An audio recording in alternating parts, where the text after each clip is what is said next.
Good morning.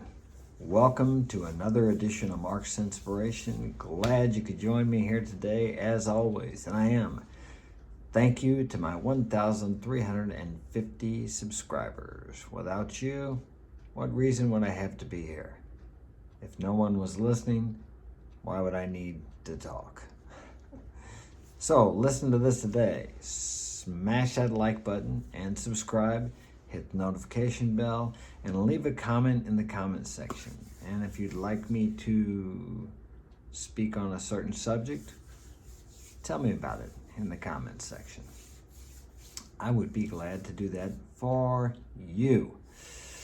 Okay, today I was reading this post in Facebook and then I couldn't find it. You know how they disappear, like if you don't open it back up in 5 minutes, they go somewhere. I don't know where they go, but it was about punishing your woman. And sometimes we need to look beyond the words. I also looked at the comments, and some of the people were like, what, punish a full-grown woman? What the hell are you talking about? Training a dog?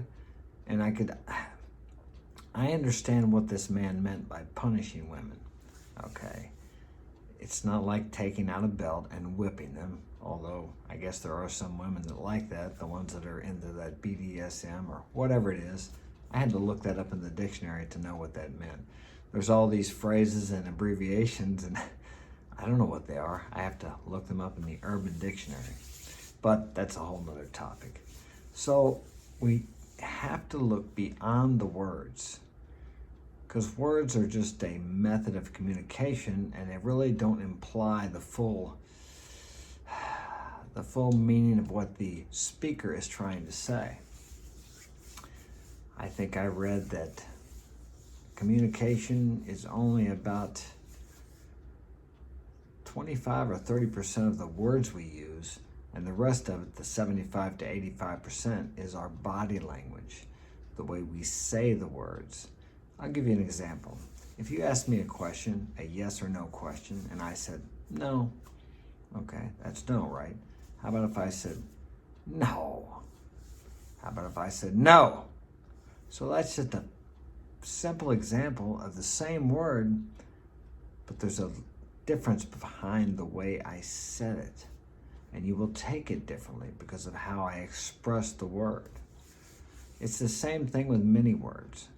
Now, the problem is with social media that all that 85 or 75% of the communication power, let's say, is lost because you just have the words. And we have to impress our feeling upon it, and each of us reads something and we feel it or think about it or perceive it differently according to what is going on in our life. Many times it's depending on what our mood is like that day. So what I took this to mean, this guy talked about punishing, is like, for example, if you were married and you came home and your wife was drunk and the kids were in crappy diapers and she had been laying around on the couch all day, would you buy her flowers? Of course you wouldn't. Would you beat her? Well, I hope not. In today's society, you better not do that. Okay. Years ago, that's what would have happened. But we've grown since then. The point I'm making is, what would you do? You may clean up the house, get the kids up, take care of them, realize she's a sick individual, but you're certainly not going to buy her flowers. You're certainly not going to reward her. Okay? Maybe the punishment might be you just won't talk to her for a while. Not the silent treatment, but you withdraw your attention because of her actions and her demeanor and what she's doing. Because if you don't, and you continue to be, let's say, open and vulnerable with her, she may take further advantage of you and the family by, who knows what, taking the money out of the bank and going and drinking for 2 or 3 days on a binge or something. So what I took it to mean is punishing and rewarding. Let's say, for example, he came home 2 weeks later and she quit drinking. She went to therapy. the house is clean, she's taking care of the kids, he may come home and be very happy about that. And so he decides, hey, let's go out to dinner for the night. Not something they planned, but he takes her out for a nice dinner. He rewards her for her good behavior. Now, you think, well, what, is he training a dog? No, but it's the same thing with a woman. Let's say, for example, that the man comes home and says, I quit my job. I'm not going to work anymore. So he sits on the couch every day from then on. He starts drinking beer. Is she going to want to get up, fix him breakfast every morning, clean his clothes, keep the house clean, treat him like a king? No, he's not acting like a king. And what is she going to do? She's probably going to withdraw her attention. She's not going to want to be with him physically. Now, you could look at that as a form of punishment, or you could look at it as a natural reaction to what he's doing, or a natural her taking action. Why should she support him when all of a sudden he has quit doing what basically they agreed to do when they got together, or what they were both doing when they got together, and they assumed they were going to continue to do? Now, it's different if he got hurt and he couldn't work, or it's different if he came home and maybe she had a nervous breakdown, she's not an alcoholic, maybe she fell and broke her ankle. These are different situations, but if they willingly quit doing what you both agreed you were going to do, then something needs to happen. You can either leave, which you can't leave every time something doesn't go your way, because when you're in a committed relationship, there's going to be times when one person's giving 75% or maybe even 100% and the other person's not giving anything. It's never going to be 50-50. So you have to make allowances, but there are some things when they happen, you need to, as a man, withdraw your attention. They call it a soft next. It's the same way as if you're dating someone. Because in relationships, romantic relationships between men and women, we expect to receive.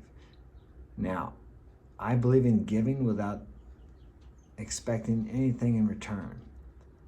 But if you're in a relationship, you're giving and giving and giving, and they're not returning, not giving anything back to you, then you're not actually doing anything for that person except enabling them to live a life of selfishness, really.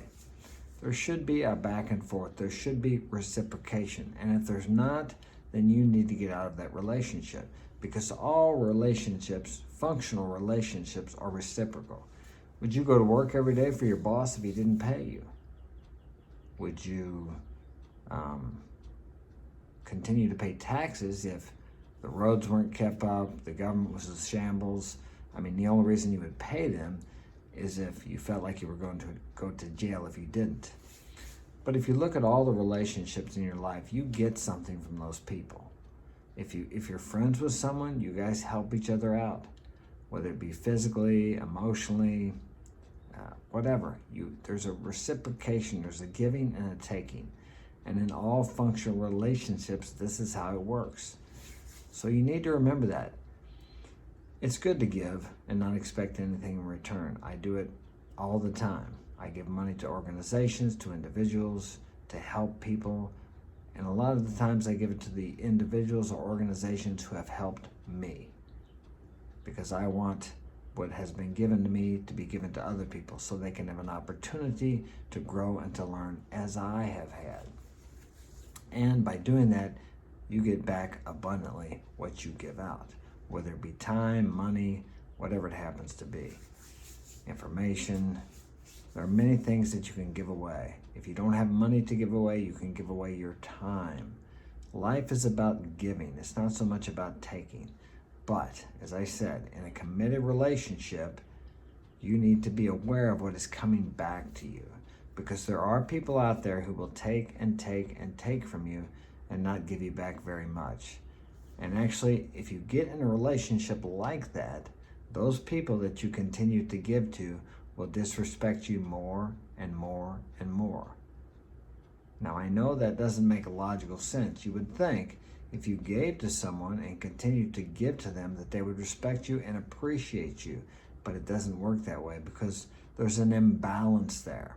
If they can't give back to you, they start feeling resentful towards you because you keep giving to them.